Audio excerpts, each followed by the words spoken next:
Bismillahirrahmanirrahim. Assalamualaikum warahmatullahi wabarakatuh. Saya Muhammad Irfan Wibisana akan menyampaikan materi TFY bidang PSDA. Langsung saja. Yang pertama yang akan saya sampaikan yaitu aspek PSDA. Jadi, aspek PSDA ini berupaya untuk mengimplementasikan fungsi pendidikan Kopma Bumi Siliwangi UPI dengan tujuan melahirkan kader-kader yang berintegritas tinggi, jujur, amanah, bertanggung jawab, berwawasan perkoperasian, dan bisnis yang kreatif dan inovatif. Kemudian, bidang PSDA memiliki 5 target GBHO. Yang pertama itu mengoptimalkan kegiatan pengkaderan sesuai dengan pola pengkaderan Kopma Bumi Siliwangi UPI. Yang kedua itu mengoptimalkan pendidikan dan pelatihan guna meningkatkan kualitas anggota. Yang ketiga itu mengoptimalkan pelaksanaan event koperasi tingkat nasional. Yang keempat itu mengoptimalkan peran dan fungsi komunitas dan gugus kooperatif. Yang kelima itu meningkatkan eksistensi Kopma Bumi Siliwangi UPI melalui komunitas dan gugus kooperatif. Nah, bidang PSDA ini memiliki 5 target GBHO yang sudah saya sebutkan tadi, kemudian 13 program kerja dan 61 tindakan. Ini merupakan beberapa program kerja dan tindakan yang dilaksanakan di tahun ini. Di antaranya ada program kerja seminar Koperasi Nasional dan pameran koperasi. Tindakannya berupa seminar Koperasi Nasional dan pameran koperasi. Kemudian tindakan selanjutnya ada kelas koperasi. Sebenarnya kelas koperasi ini sudah ada di tahun-tahun sebelumnya, cuma di tahun ini kita lebih dimaksimalkan lagi, lebih disempurnakan lagi dengan membuat kurikulumnya. Nah, selanjutnya itu ada kuis koperasi. Kuis koperasi ini merupakan inovasi baru gitu dari bidang PSDA atau tindakan baru. Kemudian ada komunitas. Nah, komunitas di sini yaitu komunitas sport. Yang awalnya itu komunitas futsal gitu ya. Tetapi karena ya kondisinya sedang seperti ini, sedang pandemi, jadi sulit untuk melaksanakan futsal. Jadi dirubah menjadi sport. Sport di sini ada e-sportnya juga ya. Ada e-sport. Jadi bisa dilaksanakan di rumah masing-masing gitu. Kemudian ada tindakan selanjutnya, ada desa binaan dan tim desa binaan. Itu merupakan baru gitu ya. Selanjutnya akan saya sampaikan mengenai materi Mabim. Ya, sebenarnya pasti teman-teman juga sudah sering gitu ya mendengarkan atau mengetahui tentang sejarah koperasi dunia, kemudian prinsip yang seperti itu pasti sudah gitu ya, sudah mengetahui. Tapi alangkah lebih baiknya saya akan menyampaikan kembali gitu ya. Nah, yang pertama akan saya sampaikan mengenai gerakan koperasi di Inggris. Gerakan koperasi di Inggris ini dimulai pada abad ke-18, yang dimana pada saat itu terjadi revolusi industri yang disebabkan pesatnya ilmu pengetahuan pada saat itu dan menyebabkan tenaga kerja itu tenaga kerja manusia tergeser oleh mesin gitu ya. Jadi pada saat itu banyak pengangguran karena buruh itu tidak digunakan lagi oleh pabrik-pabrik besar gitu ya. Kemudian karena yang bisa membeli mesin itu hanya orang-orang kapitalis gitu, karena harga mesin saat itu sangat mahal. Nah, industri-industri kecil atau perusahaan-perusahaan kecil itu terkalahkan gitu dengan adanya pabrik-pabrik yang maju gitu dengan mesinnya. Nah, kemudian pada saat itu ada sosialis Inggris yang bernama Robert Owen mendirikan gerakan koperasi yang pada saat itu dinamakan Village of Cooperation atau desa gotong royong pada usaha pemintalan kapas. Nah, kemudian pada 12 Desember 1844 sebanyak 28 buruh pabrik mendirikan koperasi konsumsi di Rochdale. Nah, kemudian gerakan koperasi di Jerman. Nah, di Jerman ini terjadi pada tahun 1848, di mana saat itu di Inggris dan Perancis sudah mencapai kemajuan karena adanya revolusi industri, dan pada saat itu pembangunan juga sudah maju gitu di Inggris. Nah, tetapi Jerman di sini masih bersifat agraris gitu, masih tradisional gitu ya. Nah, kemudian karena barang-barang produksi yang di Jerman itu mengimpor dari Inggris dan Prancis, maka mau tidak mau Jerman juga harus bisa menyesuaikan itu mengikuti Prancis dan Inggris. Nah, kemudian karena ada yang masyarakat petani pedesaan itu tidak bisa menyesuaikan dengan keadaan, maka waktu itu tersiksa gitu ya, tergeser gitu ya. Nah, kemudian ada orang-orang yang peduli terhadap hal tersebut, yaitu Frederick Wilhelm Revisen dan Hermann Schuldelis itu mendirikan koperasi gitu. Kalau misalnya Revisen itu mendirikan di desa dengan memberikan bantuan itu dengan bantuan meminjamkan uang gitu ya, meminjamkan uang untuk membeli tanah gitu, karena waktu itu banyak petani-petani yang terjerat lintah darat. Nah, kemudian nanti membayarnya secara kredit gitu ya.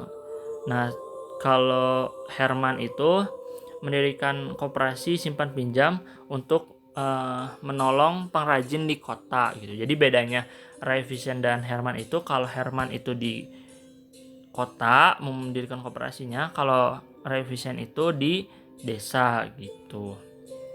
Nah, kemudian gerakan koperasi di Perancis. Nah, revolusi Perancis dan perkembangannya menimbulkan kemiskinan dan penderitaan rakyat di Perancis. Kemudian Charles Fourier, Louis Blanc, serta Ferdinand Lassalle sebagai pelopor koperasi di Perancis telah membangun koperasi terutama di bidang produksi. Jadi koperasinya itu koperasi produksi gitu ya. Kemudian gerakan koperasi di negara lain, di antaranya ada di Denmark. Denmark merupakan negara yang bisa dijadikan contoh dalam pengembangan koperasi pertaniannya karena sangat bagus di sana ya.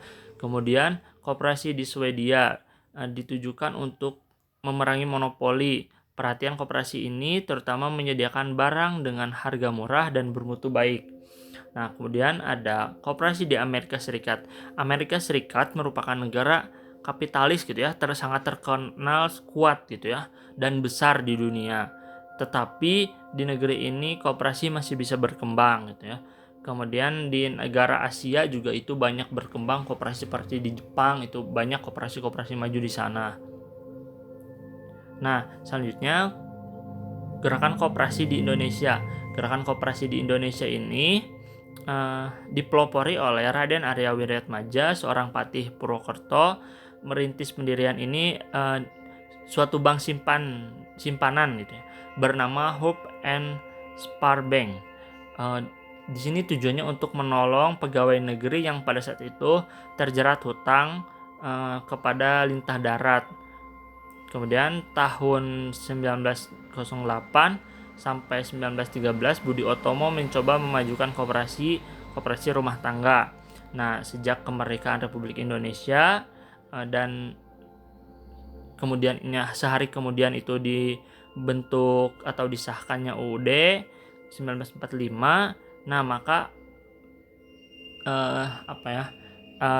dibuatlah pasal gitu atau landasan hukum yang tentang koperasi, yaitu terdapat pada pasal 33 ayat 1 Undang-Undang 1945 beserta penjelasannya. Gerakan koperasi seluruh Indonesia ini pada tanggal 12 Juli 1947 mengadakan kongres di Tasikmalaya, yang salah satu keputusannya yaitu ditetapkannya 12 Juli sebagai Hari Koperasi Indonesia. Nah, kemudian ideologi koperasi Indonesia ada 4. Yang pertama itu kerjasama lebih baik dari persaingan.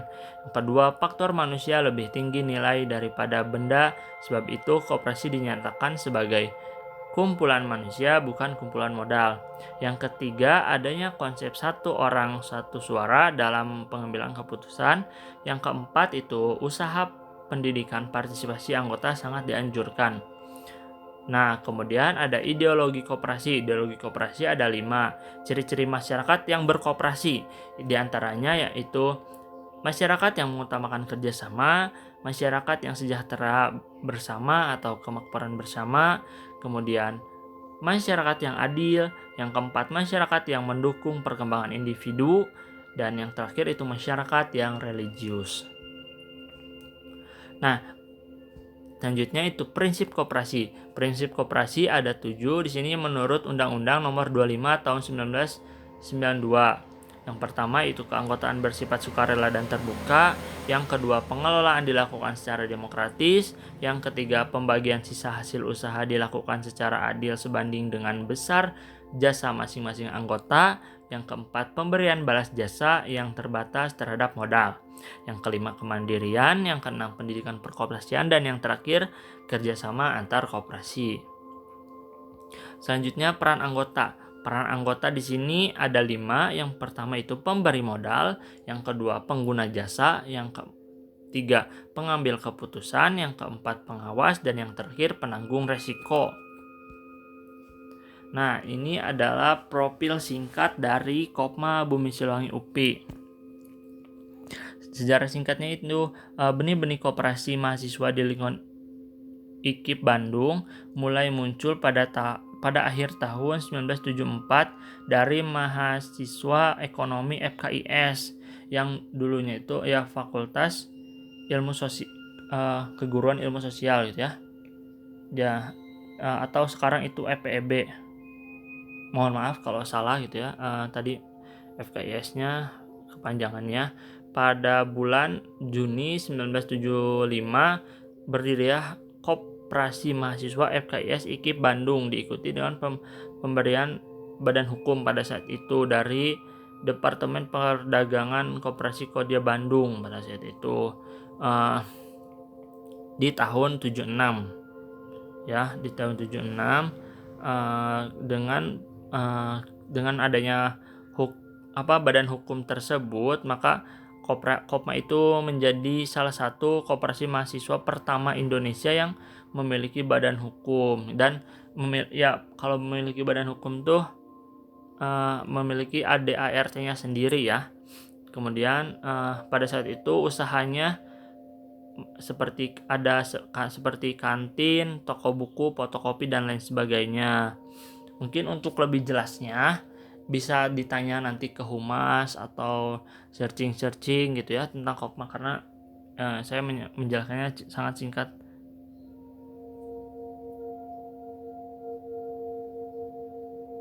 Nah, tadi kan sudah ada badan hukum itu pada 1976. Nah, kemudian pada Februari tahun 2001 itu badan hukum Kopma itu diperbaharui. Nah, kemudian ada permodalan. Permodalan Kopma Bumi Siliwangi UPI berasal dari simpanan wajib anggota, simpanan pokok anggota, modal awal, donasi, kemudian akumulasi SHU. Nah, kemudian fungsi dan peran. Kopma Bumi Siliwangi UPI ini merupakan lembaga ekonomi atau badan usaha yang juga lembaga kemahasiswaan, sehingga Kopma mempunyai fungsi ganda, yaitu sebagai wahana pelayanan dan peningkatan kesejahteraan mahasiswa, sebagai wahana pendidikan, yaitu tempat pembentukan kader koperasi atau human investment. Nah, ada pola pengkaderan di Kopma itu yang pertama itu PEPRA atau pendidikan pra-anggota. Biasanya pada saat calon anggota itu akan daftar, itu akan diberikan penjelasan umum tentang koperasi. Kemudian Mabim itu kalau sekarang dilaksanakan oleh setiap komisariat gitu ya. Kemudian di Sarkop atau pendidikan dasar koperasi, kemudian ada Diklat Menengah Koperasi dan Diksus atau pendidikan khusus. Nah, Diksus ini bisa berupa pelatihan asistensi seperti teman-teman sekarang, atau bisa juga sebagai pengurus gugus kooperatif atau komisariat, itu juga merupakan Diksus gitu ya. Nah, terima kasih. Mohon maaf bila terdapat kesalahan. Wassalamualaikum